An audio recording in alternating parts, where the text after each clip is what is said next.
Hello student, টিয়ার solution online YouTube চ্যানেলে তোমাদের সকলকে স্বাগত। তো দেখো, আজকের এই সেটগুলিতে আমি মেন টার্গেট করেছি প্রত্যেকটা কোশ্চেন 1 মিনিটের মধ্যে আমরা কমপ্লিট করব। কারণ এর আগে যে ভিডিওগুলো আমি আপলোড করেছি বা অঙ্কগুলো দেখিয়েছিলাম, সেখানে কি হতো, আমরা অনেকটা টাইম নিয়ে তোমাদেরকে ভালো করে বোঝানোর চেষ্টা করতাম। তো এখন আমি অন্য একটা সিরিজ শুরু করেছি, যে এখানে আমাদের টার্গেট থাকবে প্রত্যেকটা কোশ্চেন কিভাবে আমরা 1 মিনিটের মধ্যেই সলভ করতে পারি। কারণ আমরা অনেকে আছি যারা পরীক্ষার সময় টাইম ম্যানেজমেন্ট করতে পারি না। তো তোমরা আমার এই ভিডিওগুলো এবার যদি রেগুলার দেখো, অ্যাটলিস্ট এটা বুঝতে পারবে কিভাবে পরীক্ষার সময় টাইম ম্যানেজ করতে হয়। কারণ আমি প্রত্যেকটা কোশ্চেন কিন্তু 1 মিনিটের মধ্যেই সলভ করব, কোনো কোশ্চেন আমার 1 মিনিটের বেশি যাবে না। তোমরা এইটুকু ভরসা রাখো, দেখতে থাকো, সাথে থাকো। কোশ্চেন নাম্বার 65 বলা হয়েছে, যদি a:b 2:3 হয় এবং b:c 4:5 হয়, তাহলে a b c কত হবে? a:b:c। দেখো, এই কোশ্চেন গুলো তোমরা নর্মাল ওয়েতে করতে পারবে, কিন্তু আমি কেন দেখাচ্ছি যে নর্মাল ওয়ে বাদ দিয়ে আমরা কিভাবে অপশন দেখে উত্তর করব। তো এখানে যে অনুপাতগুলো দেওয়া আছে, এখানে প্রথমটা a, দ্বিতীয়টা b, তৃতীয়টা c, এটা প্রত্যেকে জানো। কন্ডিশনটা মেলাও, a:b কোথায় 2:3 আছে? এখানে রয়েছে, তাই না? পরেরটা দেখো, b:c কি 4:5 আছে? না, তাহলে এটা উত্তর হবে না। পরেরটা দেখো, এটা কিন্তু 2:3 নেই, কারণ আমার প্রথমে 2:3 লাগবে, তাহলে এটা উত্তর হবে না। এটা কি 2:3 আছে? দেখো, 2 দিয়ে যদি কাটি তাহলে কি হবে? সরি, 3:2 হচ্ছে, আমার লাগবে কত? 2:3, এটা উত্তর হবে না। তোমরা প্রত্যেকে কিন্তু বুঝে গেছো যে অপশন ডি হচ্ছে সঠিক উত্তর। তোমরা ঠিক করে দেখো, যদি এইভাবে বুঝতে না পারো, দেন তো অপশন রয়েছে এ বি সি, কি সরি 2:3 লিখবে, দেন কত 4:5 লিখবে। এবার কি করবে? গুণ করবে, 4 দুগুণী 8, 3 4 12, আর কত 3 5 15, এই তো 8 12 15। তো যেভাবে খুশি করো। কোশ্চেন নাম্বার 61 কি বললো, এ এবং বি 3:2 অনুপাতে মূলধন বিনিয়োগ করেছে। যদি লাভের 10% দান করে এবং বি এর লাভের অংশ 1800 টাকা হয়, তাহলে মোট কত টাকা লাভ করেছে? তো এ আর বি তারা কি অনুপাতে মূলধন বিনিয়োগ করেছে? 3:2 অনুপাতে। এবার তারা 10% দান করে দিয়েছে, তাহলে মোট ধরো যতটাই তারা লাভ করেছে সেটা 100%। 10% দান করেছে, তারা থাকলো কত? 90%। এই 90% ডিভাইডেড করছে তাদের মধ্যে। তো বি পাচ্ছে কত টাকা? 1800 টাকা। আমরা দেখে নেব এ কত টাকা পাচ্ছে। এখানে 900 গুণ করলে 1800 হয়। একই রকম ভাবে এখানে আমি 900 গুণ করব। তাহলে কত হবে? ৩ নং ২৭০০। এই দুটো আমরা চলো যোগ করি, কত হবে? তাহলে ২৭, 18 আর ২৭ হচ্ছে ৪৫। তাহলে ৪৫০০ টাকা। এই যে ৪৫০০, এটাই কিন্তু 90%, কারণ ওই যে 10% দান করে দিয়েছে। তো এরা জানতে চেয়েছে মোট লাভ, কিন্তু মোট তো লাভ 100%। তো আমরা এখানে করব 100% ইকুয়াল টু কত? দেখো, 90% যদি ৪৫০০ হয়, আমি এই ১ শূন্য ১ শূন্য কাটলাম। তাহলে 9 ইকুয়াল টু ৪৫০। তুমি কত গুণ করেছো?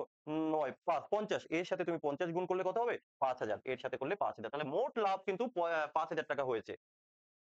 কোশ্চেন নাম্বার 63 এসএসসি জিডি পরীক্ষায় আসা একটি কোশ্চেন। দেখো, একটি দ্রব্যের 4% এবং 6% লাভে বিক্রয় মূল্যের মধ্যে পার্থক্য হলো 3 টাকা। তাহলে দ্রব্য দুটির বিক্রয় মূল্যের অনুপাত কত? তো খুবই সিম্পল একটা কোশ্চেন। আমরা কিভাবে করব? ক্রয় মূল্য তো ধরো আমাদের 100 টাকা, কেমন? আমরা বিক্রয় মূল্যের অনুপাত বের করব। তো এই 4% লাভে যখন বিক্রি করব, তো সেটা কত টাকা হবে? আমি বলবো স্যার 104 টাকা হবে। যখন 6% লাভ করব, তখন কত টাকা হবে? 106 টাকা হবে। জাস্ট এদের অনুপাত করো। 2 দিয়ে কাটলে কত হবে? 52 হবে। আর 2 দিয়ে কাটলে কত হবে? 53 হবে। তো এটাই হয়ে যাবে আমাদের উত্তর। ওরা কিন্তু এখানে জাস্ট এই অনুপাতে জানতে চেয়েছে। কোথায় আছে? 52 53, অপশন সি। বেশি জটিল করে ভাবার কোনো দরকার নেই। কোশ্চেন নাম্বার 62, দুইটি পাইপ এ এবং বি পৃথকভাবে একটি ট্যাঙ্ক যথাক্রমে 2 ঘন্টা এবং 3 ঘন্টা পূরণ করতে পারে। যদি উভয় পাইপ একই সাথে খোলা হয়, তবে ট্যাঙ্কটি পূর্ণ হবে কত সময়ে? জানতে চেয়েছে। আমরা কি করব? এ পাইপ কত ঘন্টায়? 2 ঘন্টায়। আর বি পাইপ কত? 3 ঘন্টায় পূরণ করে। আমরা এলসিএম করব, কেন?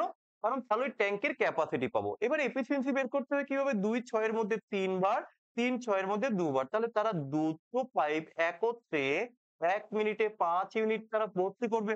কিন্তু টোটাল তো হচ্ছে আমার 6 ইউনিট। তো আমি একে 5 দিয়ে ভাগ করে দেব। তাহলে কত হবে? 1/1/5। কিন্তু এটা তো 1 ঘন্টা। এটাকে যদি আমরা মিনিটে কনভার্ট করি, ইনটু 60 করব। 5 দিয়ে কাটলে 12 হবে। তাহলে আমরা উত্তরটা কি লিখব? ১ ঘন্টা 12 মিনিট। কোথায় আছে? Option A. আশা করি সবাই বুঝতে পেরেছো। হ্যাঁ।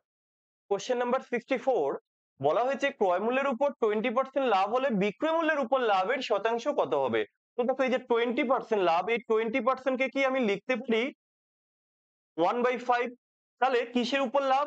ক্রয় মূল্যের উপর। তাহলে এটা হলো আমাদের ক্রয় মূল্য, আর এটা হলো আমাদের প্রফিট, রাইট? তাহলে ওরা এবার জানতে চাচ্ছে বিক্রয় মূল্য। দেখো, 5 টাকায় কিনলাম, 1 টাকা লাভ করলাম, তাহলে তোমার বিক্রয় মূল্য কত? তোমার বিক্রয় মূল্য হবে 6 টাকা। তো বিক্রয় মূল্যের উপর ওরা লাভ জানতে চেয়েছে। তো লাভ তো আমি ৳১ ই করেছি। তাহলে শতকরা কত হবে? তো আমরা যদি এটাকে ক্যালকুলেশন করি কত হবে? ২ দিয়ে কাটলে ৩, ২ দিয়ে কাটলে ৫০। তো ৫০/৩ এই যে ৫০/৩ অপশন সি হয়ে যাবে সঠিক উত্তর। আমরা আজকে এখানেই শেষ করলাম। আশা করি তোমরা বুঝতে পেরেছো যে আমরা এইভাবে কেন অঙ্কগুলো করাচ্ছি। তো যাই হোক এইভাবে আমরা চেষ্টা করব আরো কিছু ক্লাস তোমাদের জন্য নিয়ে আসার। ক্লাসগুলো কিরকম লাগছে তোমরা প্লিজ প্রত্যেকে কমেন্ট করে জানিও। আর যদি ভালো লাগে একটু শেয়ার করে দিও।